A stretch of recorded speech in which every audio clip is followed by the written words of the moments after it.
Viewers, நாங்களோட Lakshmi, நீங்கள் பார்த்துருக்கிறது 0 Lakshmi. S sleepless அப்படின்னு போட்டு நம்ம விகாவோட இன்றைக்கான சீனோட இறுதி காட்சிகள் இருக்கு இல்லையா, அதாவது பிரிய முடியாமல் 2 பேர்த்தோட கண்களையும் அப்படியே ஒரு தொட்டுட்டு இருக்க மாதிரி உண்மையுமே அது ரொம்ப பியூட்டிஃபுல்லான சீனு. இது வரைக்கும் இந்த மாதிரி சீனை நானுமே பார்த்ததில்ல அப்படிங்கிற மாதிரி இருந்தது ஸ்பெஷல் அந்த பிரிவில். ஓகேவா? ஸோ ஸ்லீப்லெஸ் அப்படின்னு போட்டு நம்மளோட எடிட்டர் வந்து அவரோட எடிட்டிங் லொக்கேஷன்லேருந்து அனுப்பிச்சிருக்காரு. இது முன்னாடி அவர் எடிட் பண்ணிலாம் கொடுத்துருப்பார், அட்லீஸ்ட் ஒரு நாள் முன்னாடியாச்சும் பண்ணியிருப்பார். பட் நமக்காக அந்த சீனை நினச்சிருக்காரு. நமக்காக இல்லை, அவருக்கும் அந்த சீன் நம்மளை விட ஃபஸ்ட்டு அவங்களாம் பெரிய ரசிகர்களாக இருப்பாங்க.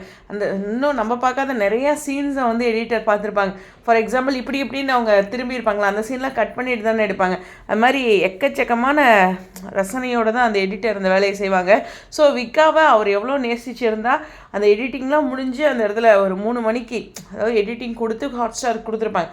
அப்புறம் 3 மணிக்கு மேலே அதிகாலையில் தூக்கம் வரல அப்படின்ட்டு இந்த சீனை நினச்சிருக்காருன்னா அவருக்கு எவ்வளோ ஒரு தாக்கத்தை ஏற்படுத்திக்கும். சும்மா எல்லோரும் கமெண்ட்ஸ்க்காகவும் சொல்லணும்னு சொல்லலை, அந்தளவுக்கு ஃபீல் இருக்குது இன்றைக்கான எபிசோடில்.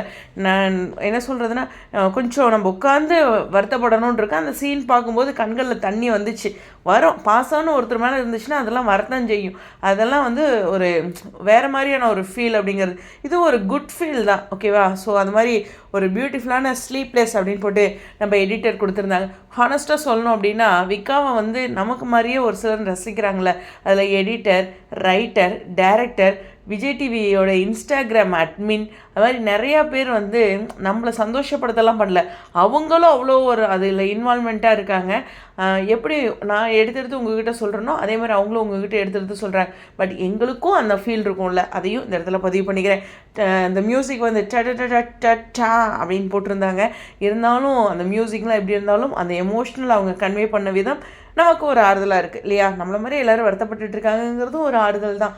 இருந்தாலும் சீக்கிரம் நம்ம பிள்ளையை சேர்த்து வைக்கணும் அப்படின்ட்டு சீக்கிரம் சாமியை கும்பிடுவோம். ஏன்னா யார் வந்தாலும் இந்த கேரக்டர் வந்தால் ப்ரெக்னென்ட் ஆகிடுறாங்க அப்படிங்கிற ஒரு விஷயத்தை நேற்று நான் சொல்லியிருந்தேன். அந்தளவுக்கு விகா ஃபேன்ஸோட பவர் இருந்தாலும் பிரவீன் பெனட் சார் அவருடைய இதில் வந்து சீரியலில் பண்ணிகிட்ருக்க நிறையா பேர் வந்து இது மாதிரி ப்ரெக்னென்ட் ஆகிருக்காங்க. ஆலியா மனசா, நம்மளோட ஃபரீனா, அது மாதிரி அந்த வரிசையில் இவங்க கண்மணி மனோகரன் வந்திருக்காங்க.